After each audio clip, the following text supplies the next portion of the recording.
एक ज्ञापन दिया हम लोगों ने। पहले ये बता दें कि आज के इस प्रतिनिधि मंडल में हमारे अलावा मैं था, श्री उदयनयन चौधरी राष्ट्रीय उपाध्यक्ष राजद, श्री अलख निरंजन उर्फ बीनू यादव राष्ट्रीय महासचिव, डॉक्टर तनवीर हसन प्रदेश उपाध्यक्ष राजद, श्री रणविजय साहू प्रदेश प्रधान महासचिव राजद स्व विधायक, श्री निरंजन राय पूर्व विधायक गायघाट मुजफ्फरपुर विधानसभा राजद, श्री रमेश गुप्ता जिलाध्यक्ष मुजफ्फरपुर जिला इकाई राजद और मोहम्मद एजाज अहमद हमारे प्रदेश प्रवक्ता है राजद के बिहार के। इतने लोग हम लोग डेलीगेशन में थे। तो मामला था मुजफ्फरपुर में जो थाना प्रभारी ने हत्या कर दी थी 17 तारीख को मार्च में, तो उनके खिलाफ घर में प्रवेश करने का, मारपीट करने का, भैंस पर गोली चलाने का, तो सुसंगत धाराओं में एफआईआर नहीं हुआ था। अलबत्ता हत्या की जो धारा है उसमें उनको अभियुक्त बनाया गया था। तो आज जब उनका ध्यान आकृष्ट किया कि पुलिस लाइन में आपने उनको रखा जो एक्यूज्ड है, और आप स्वयं कहते हैं कि उनके खिलाफ में मर्डर केस का जो सेक्शन होना चाहिए वो लगाया गया है, तो गिरफ्तारी क्यों नहीं होती है। तो कहा कि मामला को हम लोग सब कुछ फोरेंसिक जांच वगैरह भी कराएंगे, गोली का और चीज़ का, और देख रहे हैं। फिर उसका ध्यान आके हम लोगों ने किया उनका कि कलेक्टर ने मैजिस्ट्रियल जांच के लिए आदेश किया था और एक अफसर को दंडाधिकारी बनाकर कहा था पूरे प्रकरण की जांच कीजिए। तो वो भी प्रतिवेदन आ गया होगा आपको, आप उसको भी देखिए क्या मामला है।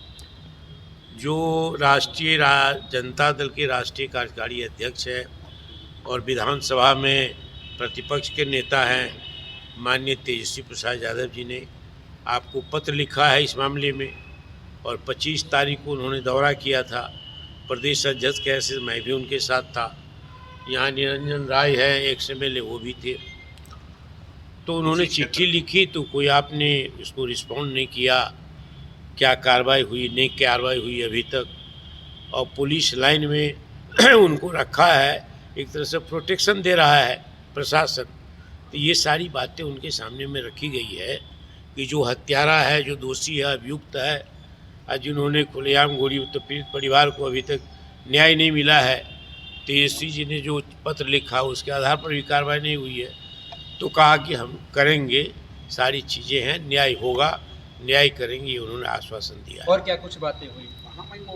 नहीं, इसी संबंध में बातें हुई है, जो सब लोगों ने अपनी अपनी बातें, एक ही बातें कही है कि हत्यारा दरोगा है, उसको गिरफ्तार किया जाए। मुआवजा की भी बात हुई है, वो तेजस्वी जी की चिट्ठी में है, और हम लोग ना पीड़ित परिवार को न्याय दिया जाए। तो कहा कि वो सारी बातें हैं जो अखबार में निकला, वो सारा कतरन उनके साथ लगा करके दिया है हम लोगों ने। तो यही बातें हुई है। बिहार में लॉ एंड ऑर्डर को लेकर कोई बात हुई?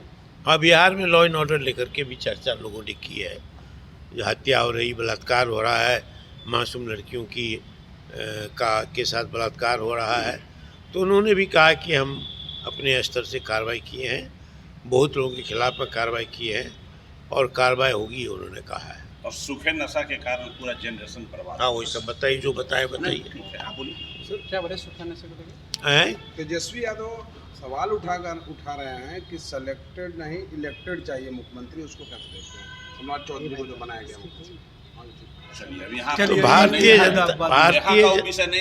भारतीय जनता पार्टी ने वही परंपरा अडॉप्ट किया है जो भारतीय जनता पार्टी कंडेम करते थे कांग्रेस पार्टी को, दूसरे को, कि यहाँ सिलेक्शन से प्राइम मिनिस्टर चीफ मिनिस्टर होते हैं। एक बार ये भी कहा गया था कि सारी बदलने में जितना समय नहीं लगता है, उससे कम समय में इंदिरा गांधी मुख्यमंत्री को बदल देती है। तो ये परंपरा बीजेपी में, एनडीए में चालू है, और नीतीश कुमार जी को धक्का मार करके भारतीय जनता पार्टी ने निकाला है। तो अब नीतीश कुमार उनके बीच में एक मामला है। तो यहाँ तो सिलेक्शन ठीक है, सिलेक्शन है, इलेक्शन नहीं है। ऊपर से कोई चर्चा है? सूखा नक्शा के मामले में हमारे डेलीगेशन में जितने लोग थे सभी लोगों ने चर्चा की है कि सूखा नशा तो उसको स्वीकार किया है, इस पर कार्रवाई करने का वादा किया उन्होंने।